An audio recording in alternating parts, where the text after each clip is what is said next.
So, Habibi, come to Nepal. Please, আমার সাথে যোগাযোগ করুন personally. I will give all of advice.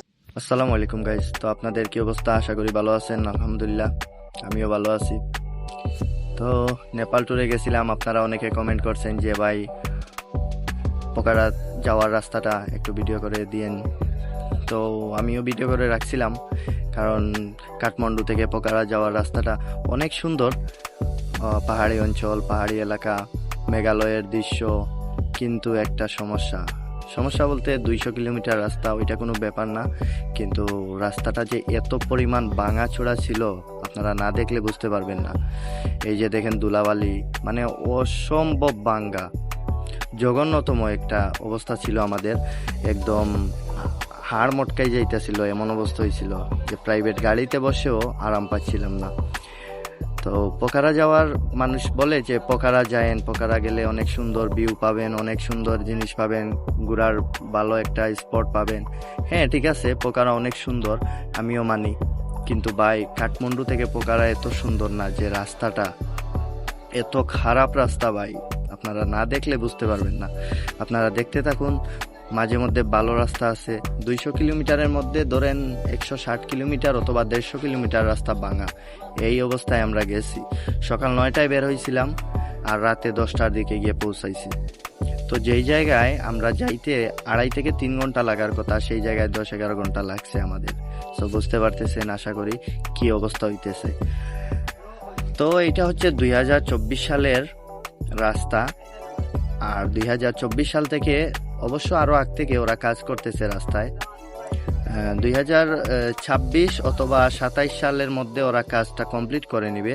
যখন ওদের রাস্তাটা কমপ্লিট হয়ে যাবে তখন আশা করি 2-2.5-3 ঘন্টা, হাইয়েস্ট 2-2.5-3 ঘন্টার মধ্যে আপনারা ওইখানে পৌঁছাইতে পারবেন। তো আপনারা দেখতেছেন রাস্তায় কাজ চলতেছে। তার মধ্যে আমি কিছু পাহাড়ের ভিডিও ক্লিপ নিলাম, ওইখানে আমরা একটু দাঁড়াইছিলাম, রেস্ট নিলাম, দেন আবার রাস্তা জার্নি শুরু করলাম।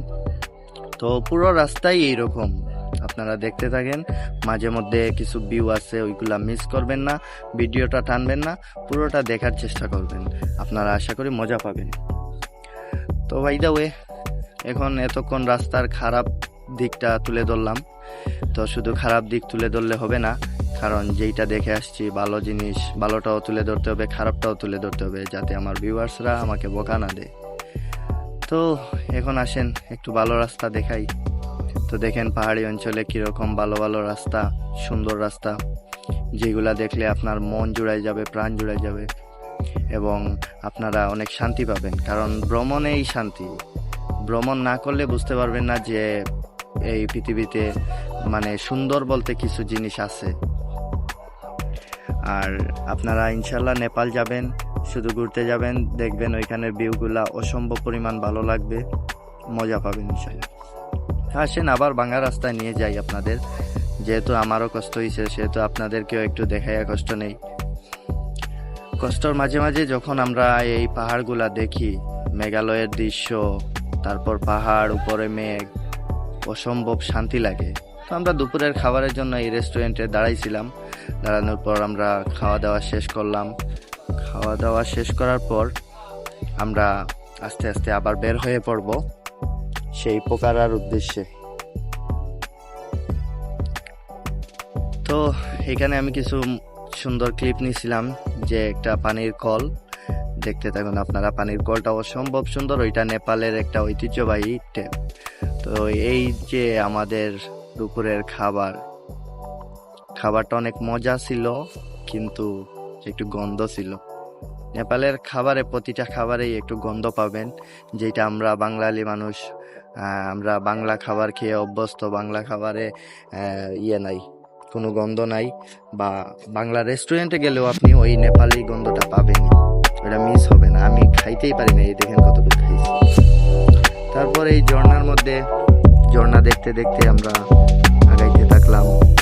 আস্তে আস্তে আমরা পোকারার দিকে চলে আসতেছি। তো আপনারাও দেখতে থাকুন, লেটস সি।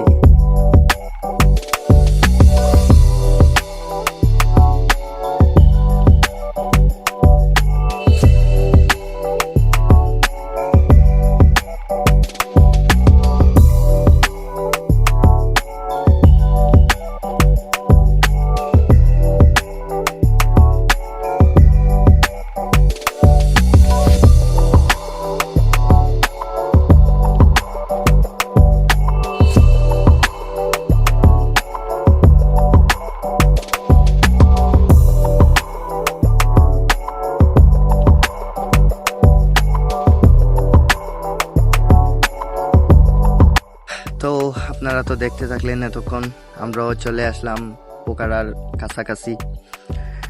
আসার সাথে সাথেই মেঘালয়ের দেশ বিস্তৃত হবেই, তো একটু শান্তি পাইলাম যখন একটু বৃষ্টি হচ্ছে। আর আপনারাও দেখছেন পুরো ভিডিওটা, আশা করি ভালো লাগছে।